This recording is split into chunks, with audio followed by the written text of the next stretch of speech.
Hey, Desert Armory, how's it going, man? Welcome. And what's up? Nothing much, man. Just I don't know. Mine was going. Um, there's a lot of causes or root causes to a lot of things, and I think it's important that we kind of dive into deeper what's going on in the world right now, what we're dealing with, what we're looking at, and kind of examine what's underneath these problems that we're seeing in this world for now. Like, what is really causing these problems? What's going on underneath? I got some Lay's chips. I got them yesterday and I totally forgot to eat them. So, hmm over where I'm at right now is pretty fairly cloudy actually. So I'm hoping we get some rain too here.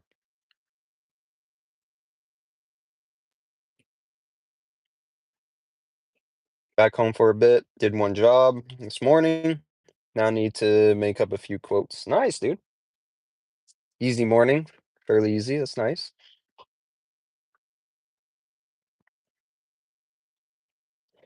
What's underneath it all is sin from way back in the Garden of Eden with Adam and Eve. Yeah. The sin of man, absolute sin of man and the perfection of God, right? The battle between good and evil.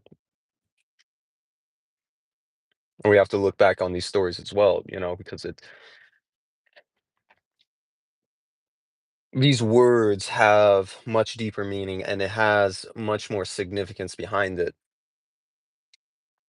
regardless 3,000 years ago, 4,000, it doesn't really matter. Or all the way, if we're thinking all the way to the time of Eve, not Eve, but Adam.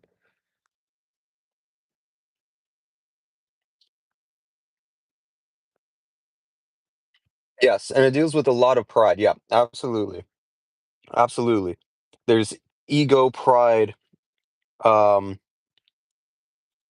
arrogance. There's a lot of attributes of man that are, and those aren't really attributes of man. If you think it, if it, it's the the lack or the absence of good or the lack of absence of selflessness is being selfish. Being selfish is the because these attributes don't really have a true existence or a true foundation within itself. It really doesn't. Say something evil, well, that's more of a what's the word?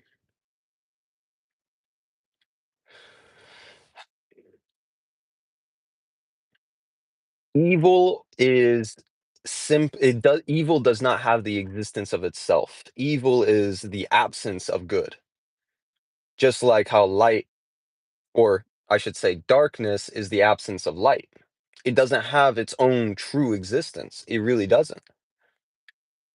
This is what it means that created by God, all things are good, right? All things are good, created by God. Everything is good by Him. But when there's certain attributes lacking in the wonders of God, if there's attributes of God that are absent in those things, right? And let's say example for the creation of man, there's a lot of absence in the attributes of God, even though we were created in his image, even though we were created from the same dust that he made us from, right? There's attributes that we miss and there's lack, and it's because he gave us that free will. Now that free will, he had us. If he was not to give us free will, do you realize how robotic we would be? Everybody would be following God. There would be no free will. Everybody would just accept him. And there's no real true love. There's no real sacrifice, true love. There's no knowing who is authentic and who is pure enough. Brooke, how's it going? Welcome in, guys. How's everybody doing? I live here and I don't either. Yeah. Yeah, the politics of the world come and go, okay? These things come and go. All world powers, world superpowers, great governments, empires, every worldly power and supremacy that you might see on this earth will fade into the dust of extinction. All of it will fade into the dust of extinction. None of it stays. None of it truly stays. You know why? Because these institutions have been built by man, by the will of man, not for the good of God, not for the good of spirituality and for the betterment of humanity, but for their own selves. And that kind of goes back to what Jerome, Desert Armory, was saying is, selfish ego, pride, these are the sins. So when we cling to these sins in the sense that we turn our backs away from the light and turn to darkness, right? Our institutions, the way we think, the way we propagate certain teachings, the way, I mean, there's a lot of things we've manipulated, not only in ourselves and our own lives, but also in other religions as well. Things have been manipulated, twisted, moved, shifted, diluted so much that people have a hard time focusing and seeing what's true and what's not true. That's what I'm saying. Even though I am not a Christian myself, it is important for people, and I advocate strongly for people to go into whatever religion you may be in. I don't care if you're part of the Adamic cycle or the Adamic revelations of God, right? If we're going through Adam to Moses, Abraham, Isaac, I mean, you talking all of them. I don't care. I don't care. Read their books, read the writings, study these things, go by it, open your heart to them. Because what this is a channel, it's a navigation, it's a foundation. It's a foundation to understand reality. And we need that. We honestly need that. And what we're seeing today is a misbalance of progression. We're seeing a misbalance or a miscalculation in progression here. In a perfect world, in a perfect society, and you can see it in a lot of history too. If you go back to, again, if I go back to the Roman Empire, um, w- prior to the collapse of the Roman Empire and such, we're dealing with a history, pre-Christian history, where Christianity was considered a cult. It was bashed on, it was completely vilified and just destroyed and persecuted for over 300 plus years, right? Before any of this progression was started. Here's Christ, 2,000 years ago, 12 apostles, very small, very minuscule, minute, small. As you can see, it's like a mustard seed, like what he was talking about. It's like a mustard seed. But you have to plant the mustard seeds. You have to let it grow, right? And so throughout that 300 years, and I'm using this as a good example for what's going on today, we're seeing these there's a period of incubation for this brand new faith that's arrived, right? This Christian faith. In this 300 years, he was being bashed and persecuted and all that. But in the midst of that persecution, he was absorbing it. He was growing more and more, and nothing was stopping it. In the sense that this was the period of incubation for Christianity. Nice. I'm glad I'm your Derek. So yeah, this was the period for Christianity of absolute incubation, right? When that incubation, when the child of God, right? For example, if we use Christianity as a baby in the mother's womb, it grows, it develops, it moves, it's growing limbs, attributes, right? And these are the branches of Christianity. This is the years behind it of constant teaching and professing the faith of Christ, right? And so the faith of Christ is growing more and more throughout this incubation until it needs to come from the womb into the reality of existence, right? And when it did, clearly two worlds couldn't live together during this time. We had the Roman Empire, a major superpower, and then you had Christianity, right?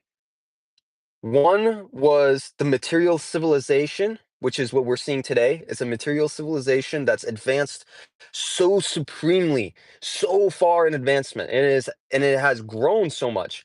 But what has lacked behind is spirituality. The Romans during that time were believing in pagan gods and worshiping the sun and this and that, right? Like it was all over the place. It wasn't true. And on top of it, they were persecuting the Christian faith.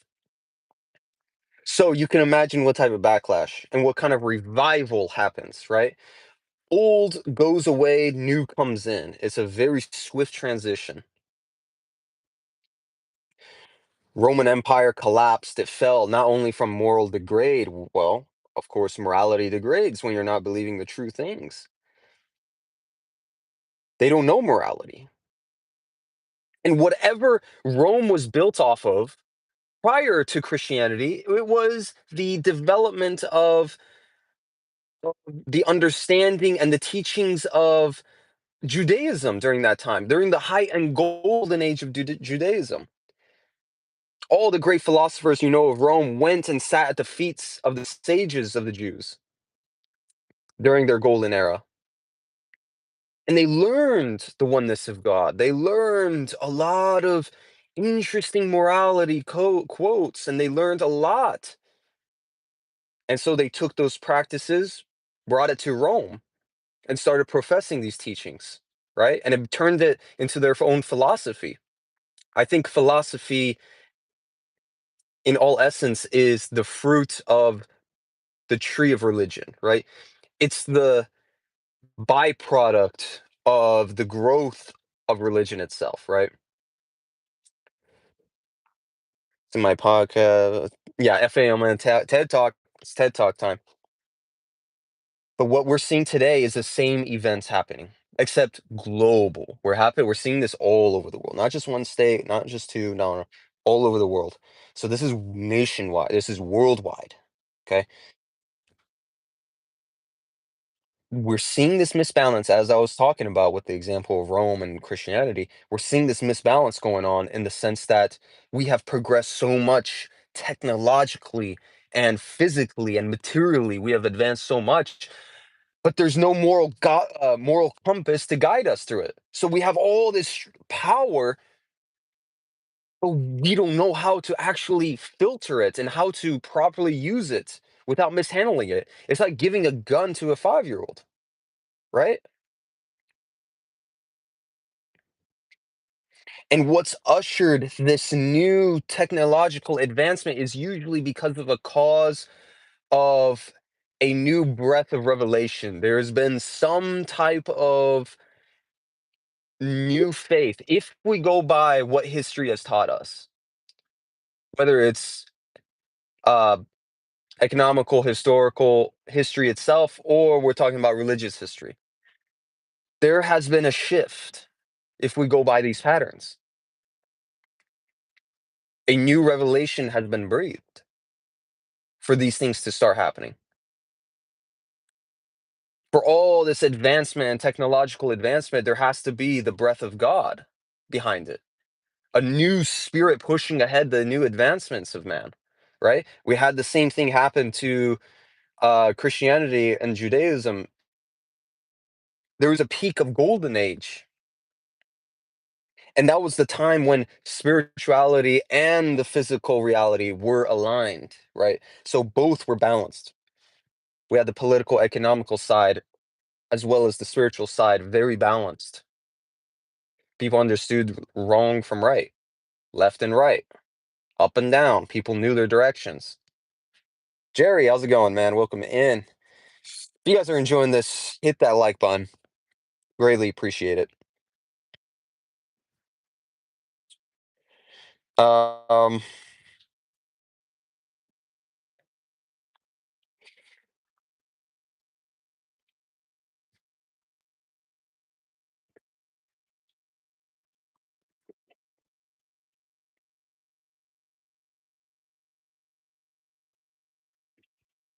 so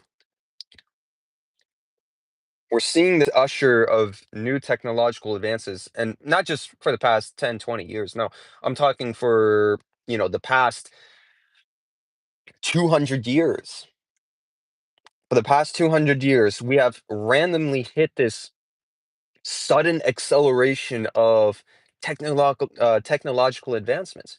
We had Rome and stuff, empires that lasted 2,000, 3,000 years, but never developed a car, never manipulated nature to where we can take submarines, create submarines, and go to the bottom of the oceans, or spacecrafts all the way up to space, or fly through the airs on these crazy machines, or have phones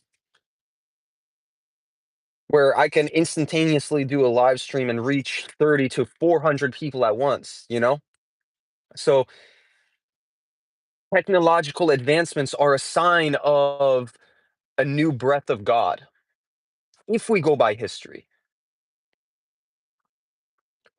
when Christianity was ushered, what did it bring physically? What did it bring technologically? It brought sciences and arts. It was a reinvigorating moment of innovation. Every faith will bring some type of push, not only spiritually, but physically as well, materially. Because why? God wants us to be physically and spiritually healthy. He doesn't want neither. Like, he doesn't want one or the other. Oh, you pick. All right, I want you to go be a monk, live up in a cave somewhere for 50 years. You know, no, God wants you to enjoy this earth. He wants you to enjoy the advancements of earth, the technological advancements of man, because it is a byproduct of the influence of the Holy Spirit. There is no way in hell man can create a phone like this that I'm on right now in such a short amount of time that we've just experienced. In a couple of decades, you know, we've gone from emails to FaceTime in 1 second. Next, I'm talking to my family members across the world in a matter of a second. Navigation, boom, I could search up GPS. Oh, I need to go there. All right, boom, find the address. These things never existed. Hell, 20 years ago, it didn't even exist. And all of a sudden, it's like the floodgates of advancement just opened up. This is what happens. But on the other side of the coin, we're seeing decay. We're seeing political violence. We're seeing prejudices beyond measure. We're seeing extreme racism to the point of exhaustion. Like, we're seeing these things take place because people are exhausted. People are tired of these man-made institutions. People are tired of the mistrust, the mishandling. Uh, People are blaming racism. They're blaming other nations, other colors, other skins, and stuff like that. And I understand where they're coming from. I understand why they ended up in that situation in the first place. It's because these other nations, these other people, these other refugees lack the spirituality. They lack the spiritual understanding and the morale compass. That's why they can't uh, adapt to these countries that they move to.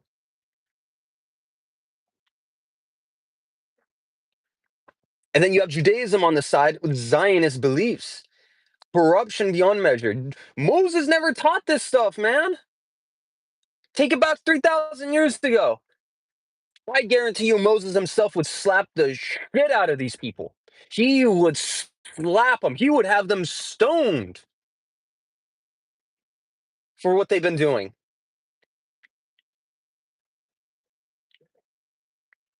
This stupid book, Talmud this, Talmud is BS.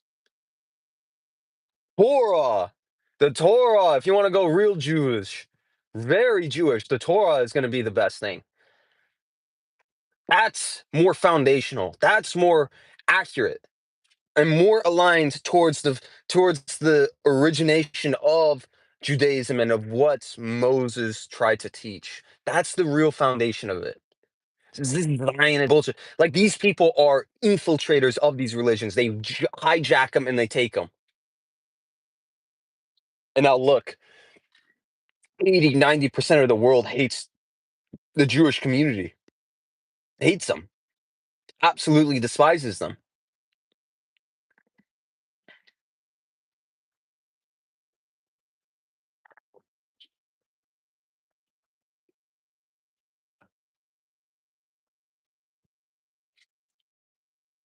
So it's very important, guys,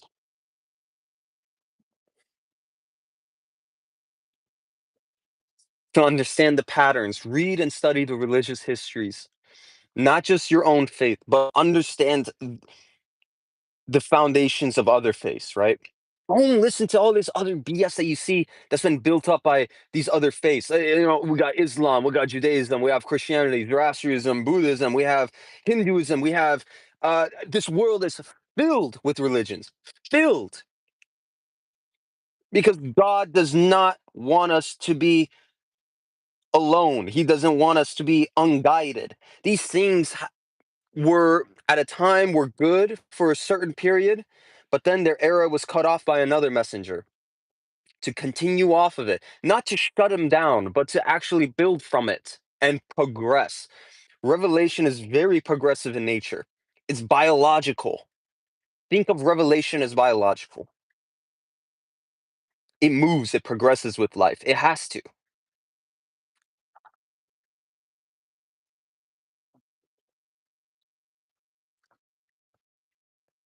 The Bible even says, you look in certain verses. Now, granted, I don't remember them or I can't figure them out, but I know it says Christ comes and talks about, he goes and tells the Jews that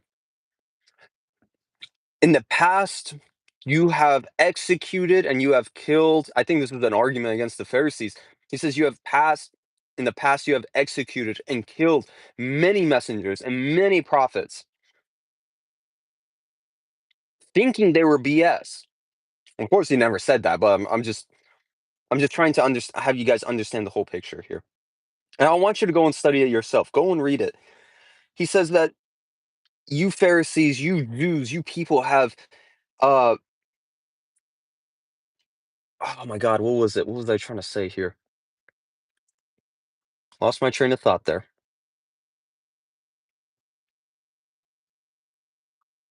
Yeah, you have killed the prophets of the past. You have,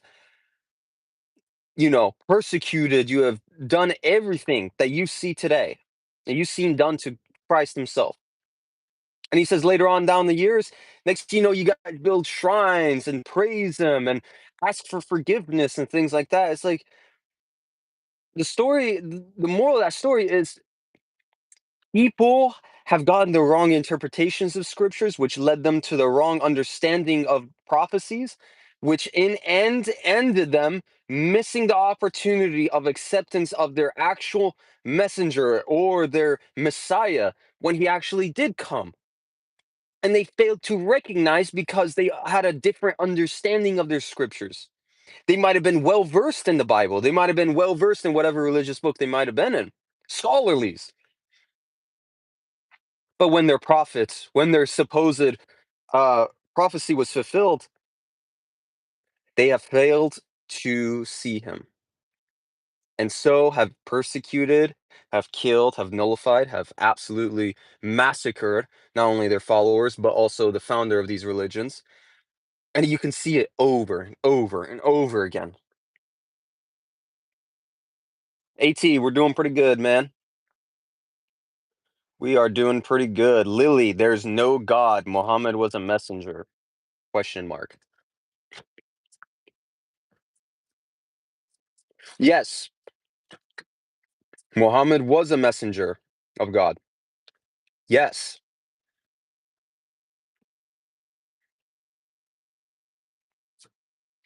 And at a time when Islam is obviously being hammered by the West hard, rightfully so, but there is an understanding to be made when going about other religions and stuff.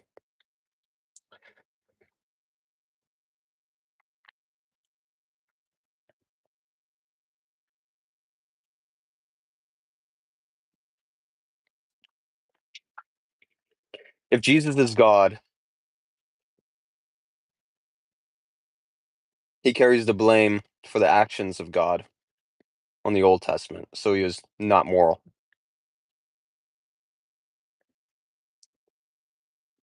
What are you, buddy?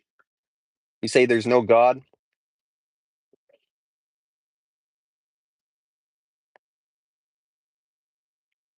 That's not my messenger. I'm not a Muslim, I'm not a Christian.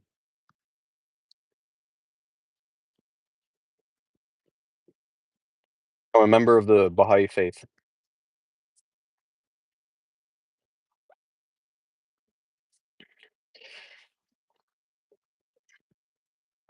Lily, what you're reading right now, everything that you just said right there, the raping of the Rayhan bin Zayed and Safia and whatever Arab regurgitation you're putting out right there,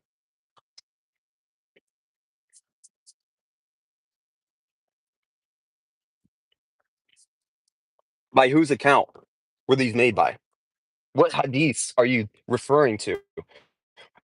There's infinite amount of, I would say there's probably maybe one or two good authentic hadiths. Maybe. Rest of it, garbage. Absolute garbage.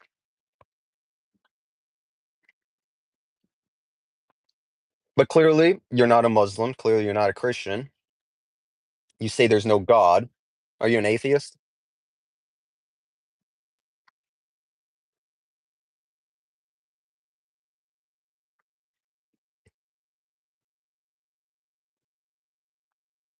That's my question. Are you an atheist? Forget about Muhammad, forget about Islam, forget about Christianity. I don't care. Are you atheist or are you not? Or agnostic?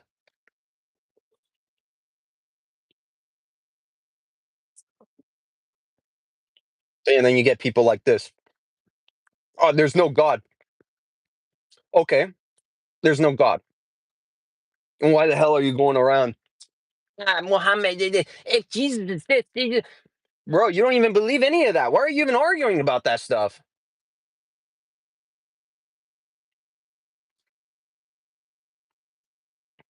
What you should be focusing on is proving the evidence that God is not real. You should be focusing on, okay, what are the proofs that I can have to bring up the argument that God is not real? I mean, proofs, scientific proofs. Go down into it, deep. I don't want parrot regurgitation of these other BS atheist scientists.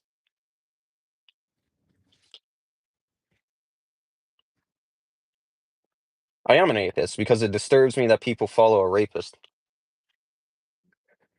That's okay. So it disturbs you. What should be more disturbing is the lack of evidence you have of the non-existence of God. I want, if you can prove to me or give me a couple reasons, rational reasons onto why you think or why you believe the way you believe in. That's more understandable. That's more, why is the burden of proof on me? You came into the stream blaring out there is no God. You saying there is no God proves there is existence of God. How would you even know the term God without understanding of a supreme being, of an all-knowing being, of all these godly attributes that you might think of? There is the existence of God in that statement.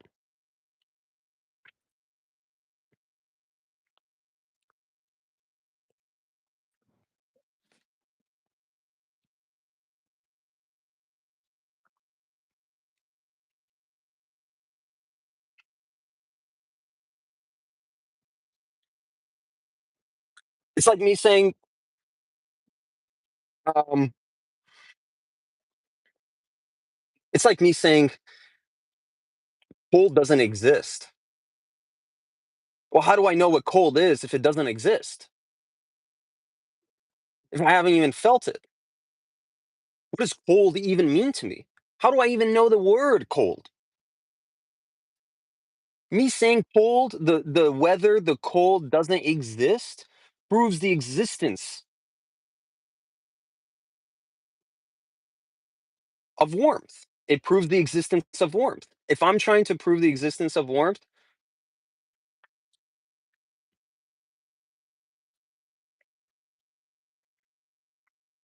there's a counter existence to it all.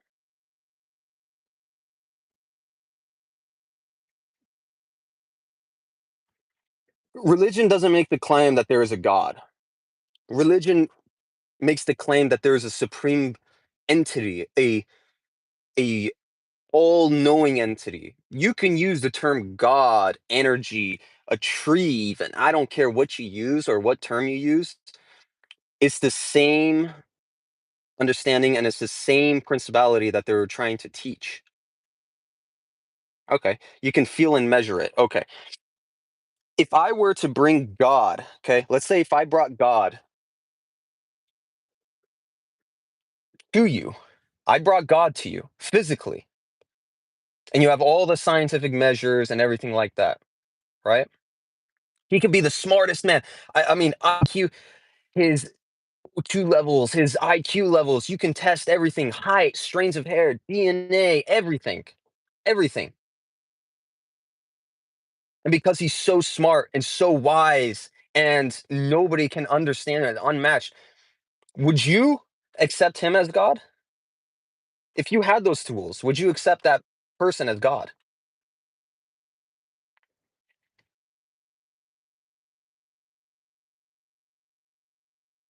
Yeah, so you're just regurgitating other philosophers and other atheistic ideology right there. That's not you.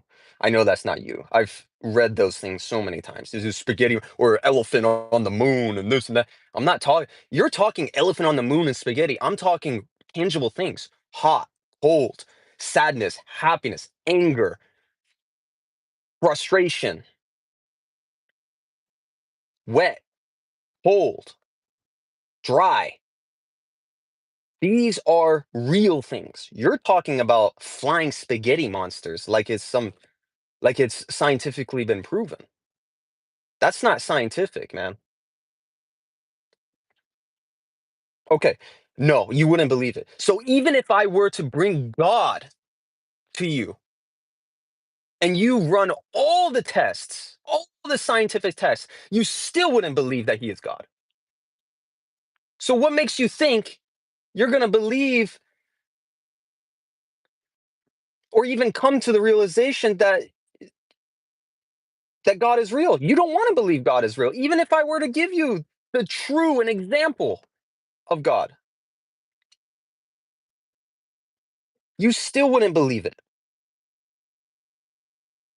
So I think what you need to do is do some more research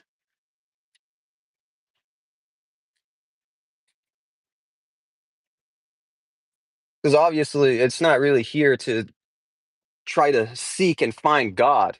You're just here trying to regurgitate, you know, a bunch of bullshit, atheistic scientists, philosophers who think they know it all. And in reality, they're just a bunch of dumbasses. All of them. All of them are dumbasses.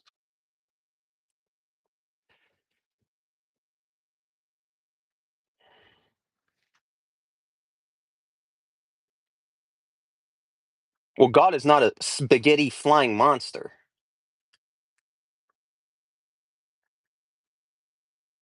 God has certain moral attributes, things that are actually tangible, things that we've seen in the physical reality.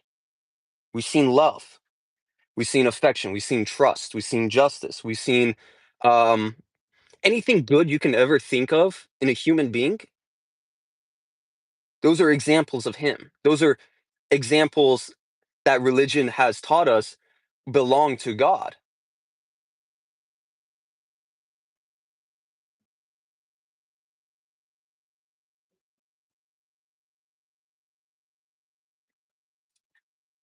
Somebody makes a fan, the fan has a purpose. Good. The fan just spawn into existence? No, it didn't spawn into existence. How was it made?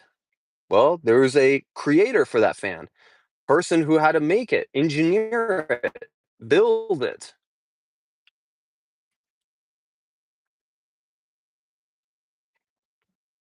That creator of that fan may not be present in the fan. What you're looking for is the creator or the painter in the painting. That's not possible, man. You're not going to see that. What you're going to see, even if it's a self portrait of the painter in the painting, it's still not going to be the painter. What you're seeing is the attributes of the painter in that painting. You're never in a million years. You can take a microscope, you can take everything and any scientific tools you want. You're never going to find the painter in a painting. Never. You're never going to see the attributes of that man. You're never going to see the physical reality of him. It's not there. But what you can see is the attributes that he left behind in that painting, in that creation. Each brush stroke a painter makes is a sign of his breath. It's a sign of his existence. It's a sign of everything you can come about.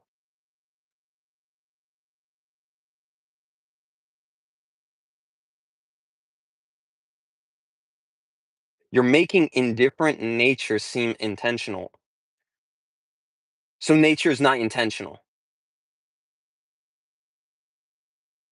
See, you're bringing love, consciousness, chemicals. Brother, you don't even accept the fact that if God was given to you in a laboratory, you still wouldn't believe he was God. All this other BS that you're saying right now doesn't mean anything.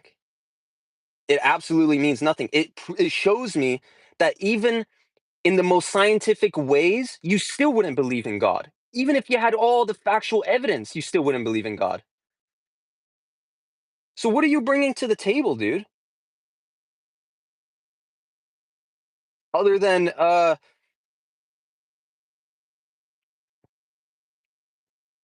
what's his name?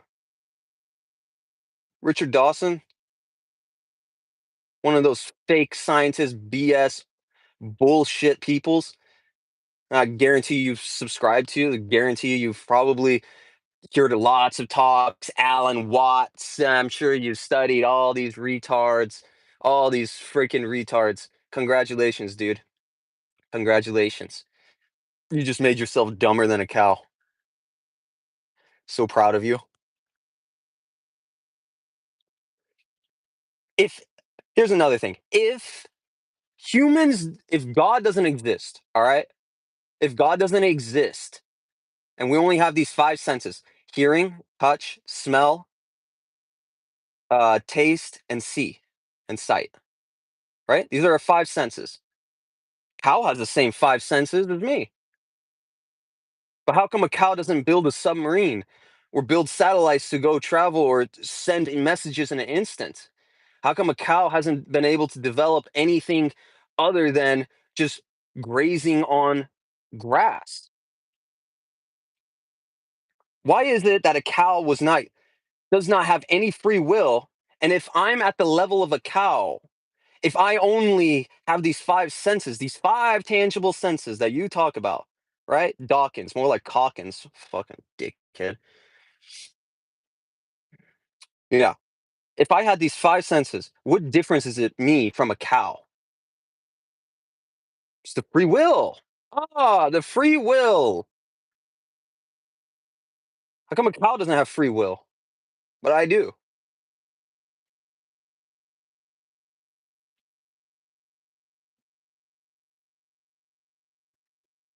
It doesn't make any sense.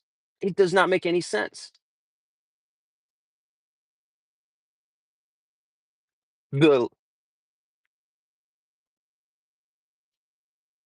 the proof that God doesn't exist, it is none. None. I don't care. None. There is no proof that he doesn't exist. No proof. I don't care if it's scientific, philosophical, intellectual, economical, political. I don't care. Whatever realm you take me to, the evidence of God will always be present. Will always be present.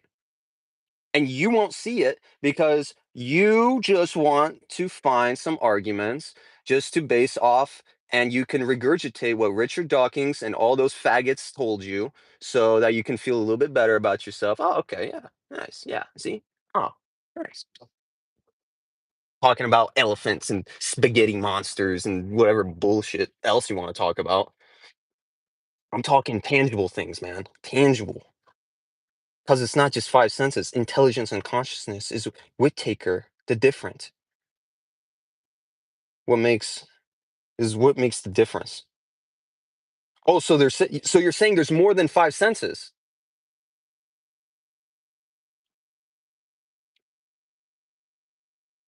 A cow has intelligence. A plant has intelligence.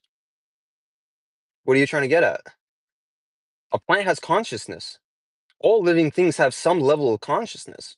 So, what does that prove? How does that make me so different from a cow?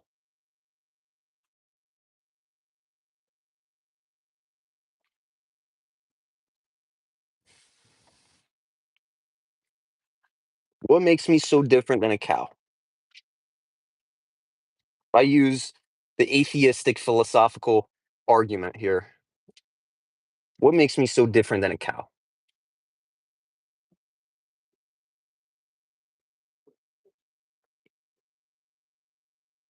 Your brain is different than it. No, no, it's not. It's made by the same composition, same elements, same uh, ingredients, the same byproduct as the cow.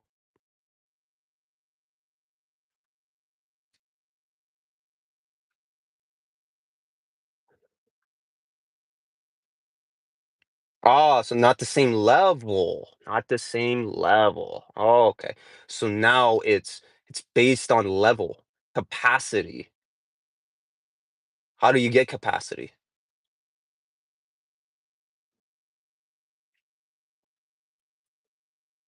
How do you even get capacity?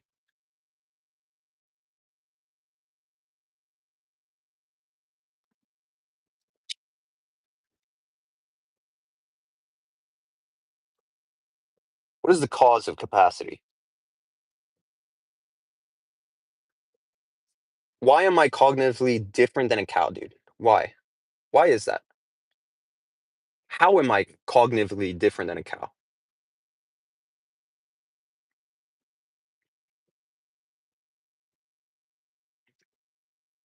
You know, cows feel compassion too. They feel love. They feel anger. Hmm,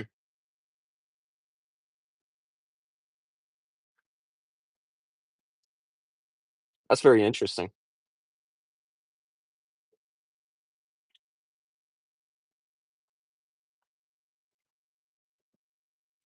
Ah, evolution.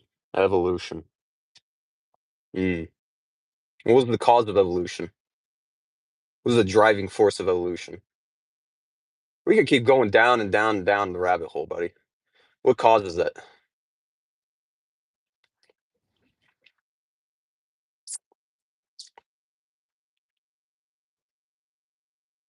Okay, so an ape evolved differently.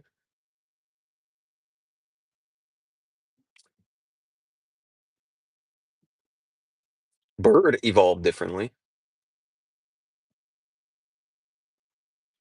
Everything evolved differently, man. So I really don't understand your point. I really don't understand. What I really don't understand is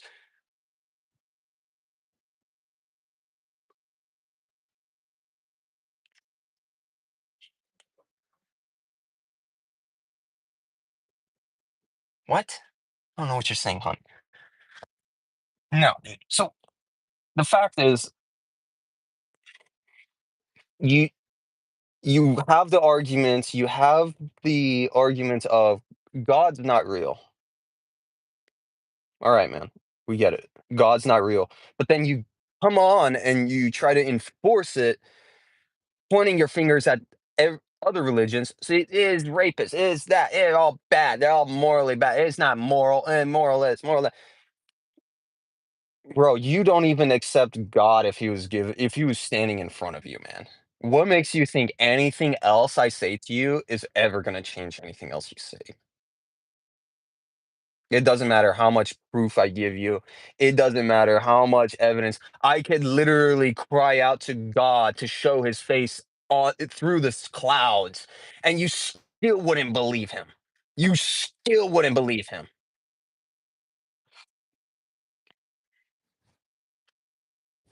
I thought you were crazy. Almost. That's I mean, different size necrotex.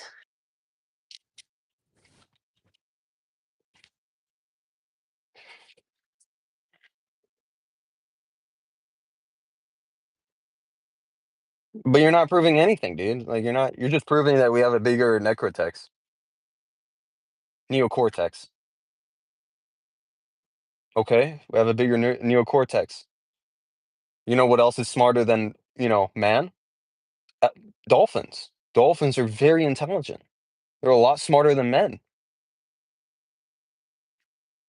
Does that make them more superior than us?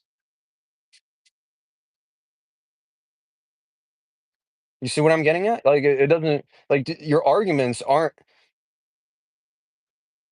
your arguments are just going around in a loop to where it's just not going anywhere, and you're just regurgitating whatever Richard Dawkins and all these BS Alan Watts and all of them have said to you, and you're not really thinking for yourself. You're not really trying to understand the scientific reality of it. I'm trying to give you scientific reality. I'm trying to give you scientific, tangible understandings or examples to go by. You're talking about fucking spaghetti monsters and, neocortex is bigger than that. And, yeah, our consciousness is this and that. And it's like, you're using words that you truly don't understand, bro. You're just regurgitating shit.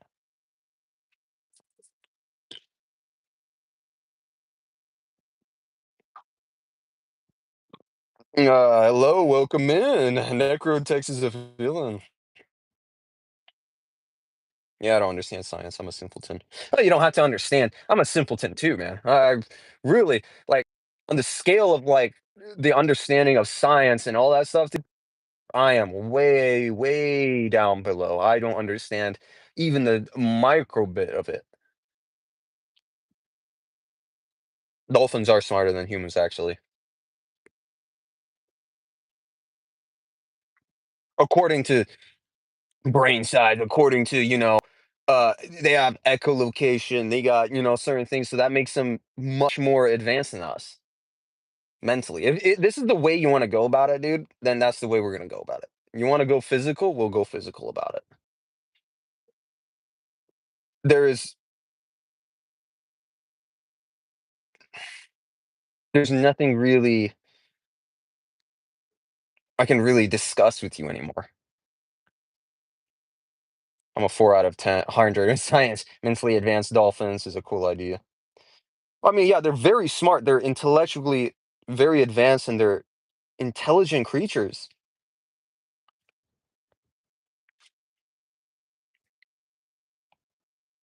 but saying that dolphins are not smarter than humans, they very much are. If you wanna go by the physical and chemical balances in the head, they're very intelligent, very smart, very meticulous, they're very focused.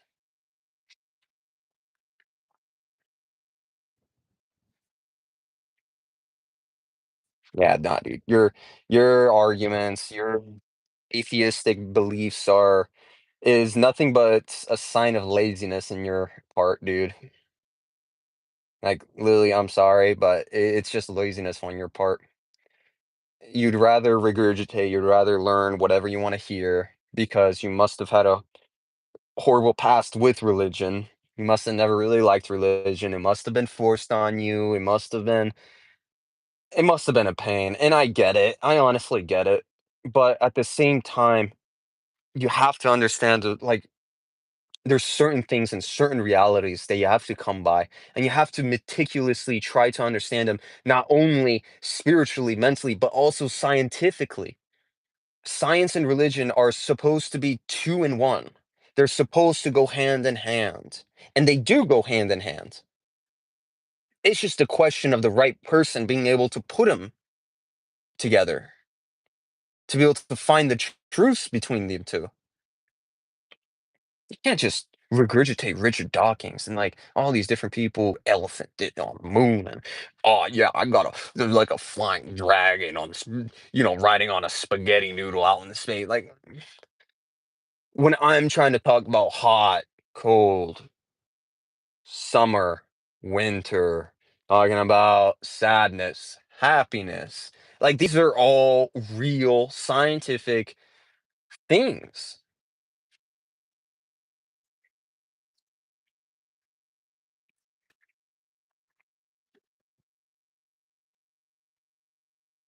Yeah, we really don't, Funk. I mean, we honestly don't, man. We honestly don't. And what we're seeing in the world today is the lack of thereof. Like, it is the lack of it, you know? So, ru- I'm doing good, man. Doing good.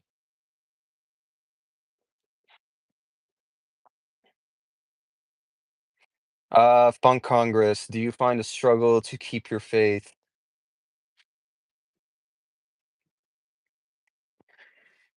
I wouldn't say it's a struggle to keep my faith because I know where my faith is. I know where my heart is. I know what's true. I have a grip of reality in that sense. But when there's tests, when there's, like little things here and there that happen that could possibly derail me, yeah, those things do happen, and I'm human. I am subject to it, but I try my hardest to avoid those things and I try to battle my tests and my battle my difficulties as best as I can. Um, but yeah, no, it's a struggle for sure, but it's a good struggle. We need this struggle. We need it. Otherwise, what would God think? If everybody was accepted into the pearly gates, if everybody was accepted, granted, that would be the best thing ever. That's what God wants. But when people have the gift of free will, and when God gives tests and difficulties for a reason, because he wants to see who's really thirsty. He wants to see who's really desiring him. What worth is it to him to have millions of his own creatures, of his own beings, just worshiping him without any free will, without anything? He just pretty much forced them. They're just robots. They just do it. There's no love. And it's actually not fair. There's no justice in it. He's being fair by giving us free will, by making the choices ourselves. He's given us the decision instead of him. But he is ultimately at the end the consequence of those actions, you know? Like there's no real running away from it, but it's just whatever you want to do, man. Like literally whatever you want to do, bro. That's up to you. But God says, I have these clear instructions for you, right from wrong. I guarantee you, life is going to be a lot easier for you. Just follow by these. Give us instructions, guys. Literal instructions for life. So we don't go, oh my God, I don't know what I'm doing with my life. I don't know what's going on with my life. We don't go through that stuff. Yeah, ego, man. It's a real devil. Yes, it is. It is 100% evil.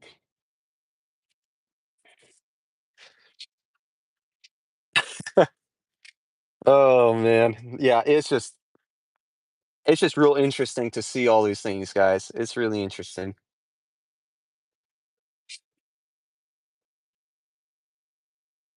But it's very important to read and understand and kind of study for yourselves, guys. I mean, you have to study for yourselves. There's really no other way around it. Nobody can tell you anything, not even me, right? Not even me. I can't tell you, everything I said to you is absolutely correct and everything is exactly what I said. It's perfect. No, nothing I said today was perfect. None of it. None of it. But definitely do your investigation. Study what I said. See for yourself. Find the research you need. If it's true, keep it. If it's not, toss that shit out. There's no need to keep it. There's no need to keep it. So it's a battle of ego right there. A lot of people have a hard time swallowing that they're wrong. It's hard, yeah, but it's ego. You have to say, screw it. I'm pushing you down to the floor. I am wrong. Like, what choice? Like, what is there? If I'm wrong on something, I'm freaking wrong. That's the reality of it. That's the truth of it. I, I can't create a different reality to run away from it. It's not possible. I've been reading the great quotes, NSRV lately. Good to change things up. What is NSRV? What is that? I'm not sure. Hmm, but the message is the same. Yeah, what is NSRV? I don't think I've ever heard that abbreviation.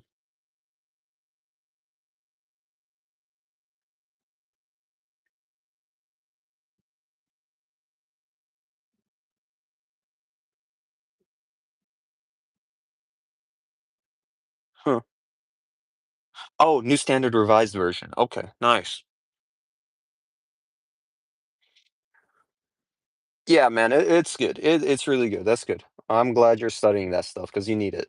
Everybody needs it, especially the times that we're in right now. Like, this is the time of moral decay. This is the time of spiritual degradation and collapse spiritually. It is. And we have to follow the light. We have to see where it leads. No matter how dark the tunnel, no matter how brutal it gets, we have to search. We have to keep searching. Study, study, study. I mean, constantly.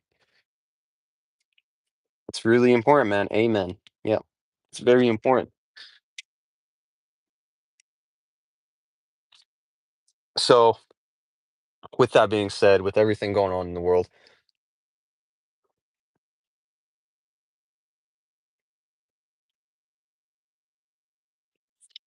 turn your faces to nature. It's been one of the best things, one of the best teachings. Read the verses of God, deepen yourself in that understanding. Try to understand parables, right? Try to understand the connection between what Christ taught and what nature teaches you, right? Because God lives in nature. God is nature. God is everything. And a lot of times doing nature walks or being outdoors and listening to birds and stuff like that, it makes you ponder, it makes you think.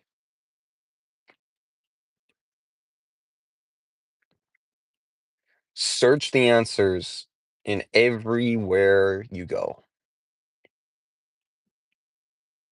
That's all we have to do. That's all we really can do, to be honest.